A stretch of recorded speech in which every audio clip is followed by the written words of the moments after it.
필기 문법 건화입니다. 건화는 동사와 형용사에부터 사용됩니다. 건화의 용법은 기출문제에서 10회 정도 출제가 되었습니다.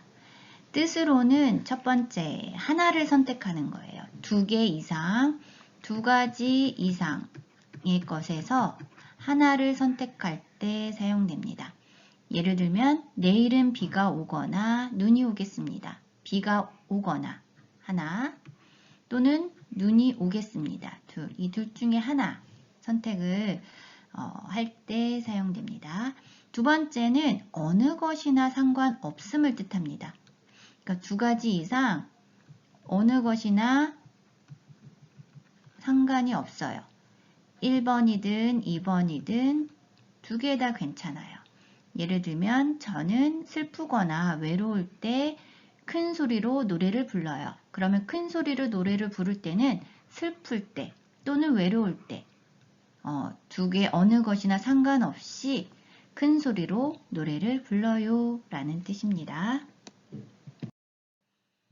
그러면 예문을 통해서 좀 더 자세히 알아보도록 하겠습니다. 둘 이상의 행위나 사실 중 하나를 선택할 때 보도록 할게요.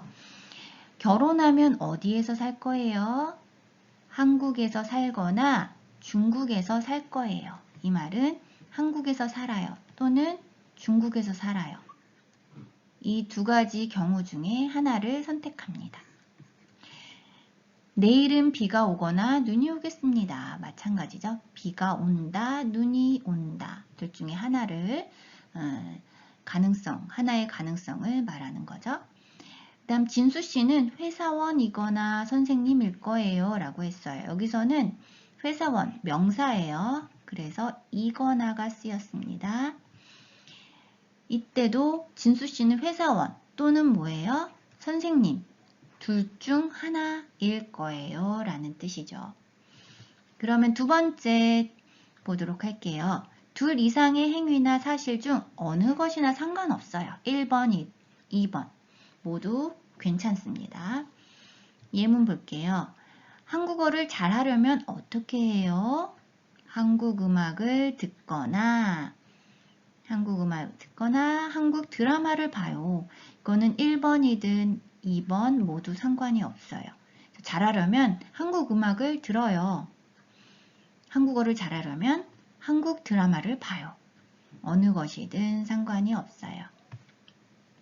저는 슬프거나 외로울 때 큰 소리로 노래를 불러요. 그렇죠. 아까 예문에서 나왔죠. 슬플 때, 외로울 때 둘 다 상관없이 큰 소리로 노래를 불러요.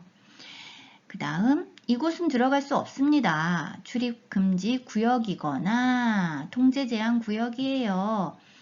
여기서도 구역이라는 명사 사용됐어요. 그래서 이거나 형태로 쓰였습니다. 여기서도 출입금지 구역 또는 통제 제한 둘 중에 어느 것이든 상관이 없어요. 이곳은 들어갈 수 없습니다. 라는 뜻을 가지고 있습니다.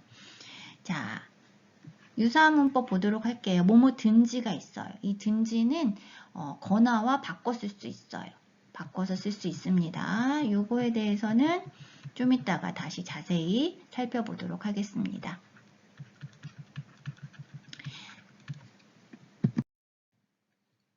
자, 여기서 유사문법 건화와 든지 보도록 할게요.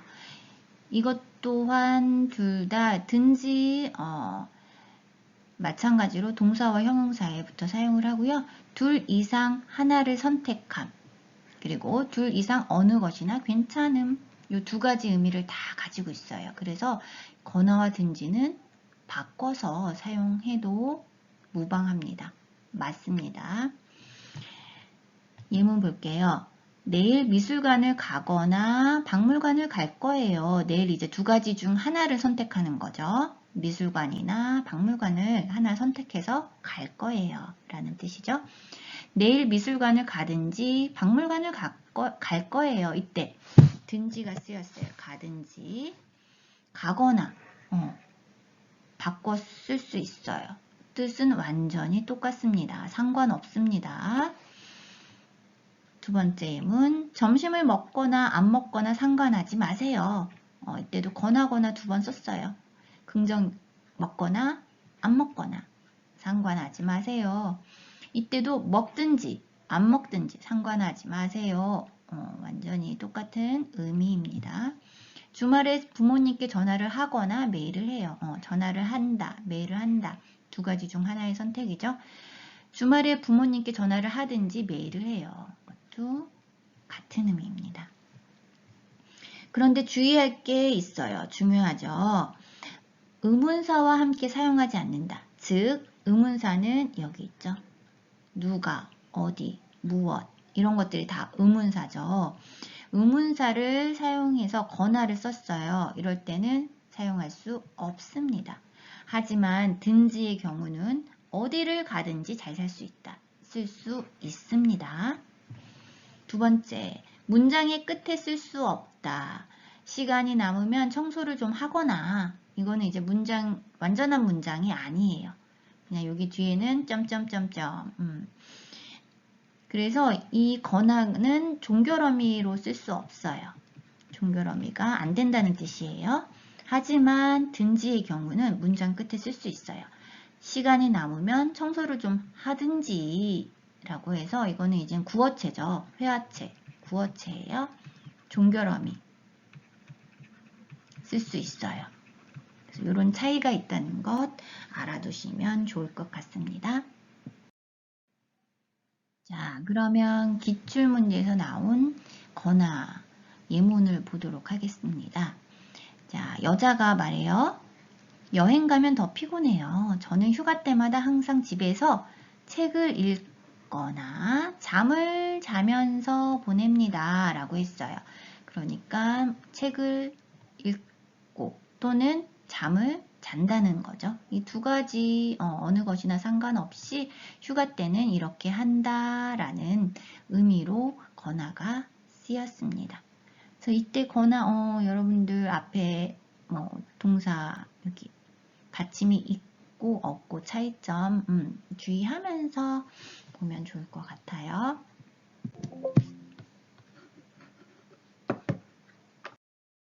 자, 그 다음 기출 예문 보도록 할게요.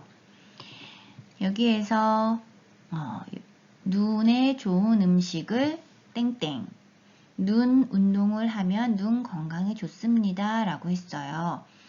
여기서는 이제 눈에 좋은 음식을 하나가 나오고 눈 운동을 하는 것 또 두 번째가 나와요. 그러면 이 두 가지를 다 표현할 수 있는 문법을 찾아야 돼요. 그럴 때 여기 먹거나 이걸 찾으면 정답이겠죠? 그래서 눈에 좋은 음식을 먹거나 또는 눈 운동을 하면 눈 건강에 좋습니다. 그래서 두 가지 이상 어떤 선택이 나올 때 권하를 사용한다라는 걸 알면 이 문제는 풀 수 있겠죠. 문제 하나 더 보도록 하겠습니다. 여기에서는 대화죠. 여기서도 대화인데 한번 읽어볼게요. 남자. 그럼 기타를 잘 보이는 곳에 두세요. 그러면 기타가 자꾸 보이니까 연습하는 걸 잊지 않겠지요? 여자. 아, 그럼 저는 기타를 소파 옆에 두어야겠어요. 집에 가면 주로 소파에 앉아서 무엇을 해요? 텔레비전을 보거나 음악을 듣거든요. 이 둘 중에 하나를 한다는 거예요. 그럴 때 두 가지 선택지에서 이 권하를 사용해서 표현을 했습니다. 그래서 이런 것들 대화에서 종종 볼 수 있습니다. 그러면 이번에는 권하를 사용하여 문제를 한번 풀어보도록 할게요. 감기에 걸렸는데 어떻게 해요? 여러분들은 감기에 걸리면 어떻게 해요? 감기약이죠? 약을 먹거나 또는 무엇을 해요? 병원에 가요. 이렇게 할 수 있겠죠?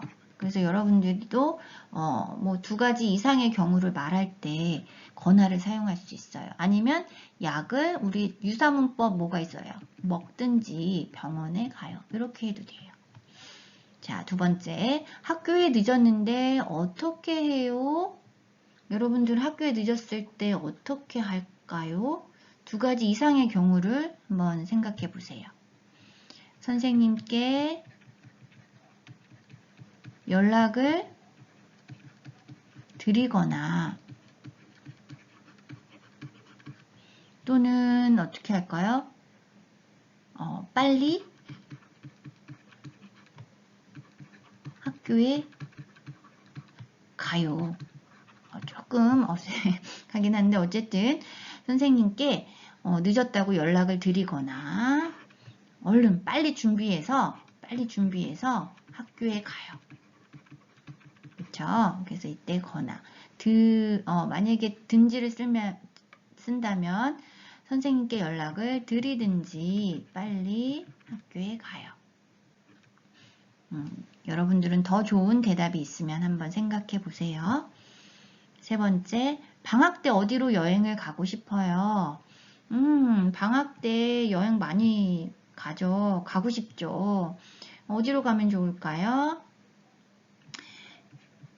유럽을 가거나, 유럽 중에서도 영국을 가거나, 또 아시아에서는 어디가 또 좋을까요? 중국에 가고 싶어요. 이렇게 이야기할 수 있겠죠? 이때도 거나, 든지도 사용할 수 있어요. 영국을 가든지 중국에 가고 싶어요. 이렇게 대답할 수 있겠죠? 여러분들도 한번 여러분들의 생각대로 해보면 좋을 것 같습니다. 함께 볼 태그 든지, 아까 유사문법에 나왔죠? 이거 같이 기억을 해두면 좋을 것 같습니다. 그리고 문제는 여기에서 토픽 기출문제 풀어보시면 도움이 많이 될 것 같아요. 네, 수고하셨습니다. 감사합니다.